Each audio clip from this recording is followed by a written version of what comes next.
High, আমি রুমকি ছোট kitchen থেকে রুমকি। আজকে বানাবো চিকেন স্টু। তার জন্য দেখো আমি কড়াইয়ে একটু বাটার দিয়ে দিয়েছি।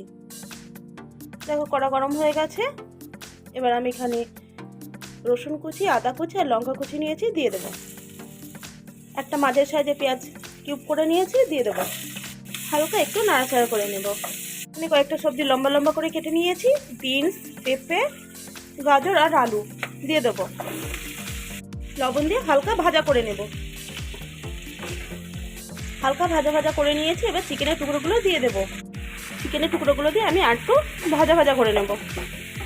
দেখো আমি সব ভাজা ভাজা করে নিয়েছি, খুব বেশি ভাজার প্রয়োজন নেই। আমি এবার অল্প একটু হলুদ দিয়ে দেবো। লবণ, যেহেতু আমি আগে লবণ ব্যবহার করেছি তাই অল্প লবণ দিয়ে দেবো। হাফ চামচ গোলমরিচের গুঁড়ো। এবার একটু ভালো করে নাড়াচাড়া করে নেব। নাড়াচাড়া করে নিয়েছি। এবার আমি পরিমাণ মতন গরম জল দিয়ে দেবো। এবার ঢাকা দিয়ে সবজিটা যতক্ষণ না সেদ্ধ হয় আমি রান্না করে নেব। এগুলো সব সেদ্ধ হয়ে গেছে। এখানে আমি 2 চামচ কর্নফ্লাওয়ার গুলে রেখেছি, দিয়ে দেবো। ভালো করে মিশিয়ে নেব।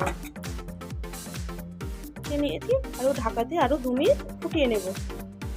দেখো স্টুটা রেডি হয়ে গেছে। আমি কিন্তু গ্যাসটা অফ করে দিয়েছি। এবার আমি নামিয়ে নেব।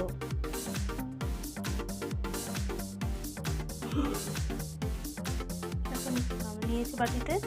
তোমার চিকেন স্টুয়ের রেসিপি আপনাদের কেমন লাগলো অবশ্যই কমেন্টে জানাবেন। ভালো লাগলে লাইক শেয়ার করবেন আর আমার পরিবারের নতুন সদস্য হলে সাবস্ক্রাইব করে দেবেন। আজকের জন্য টাটা।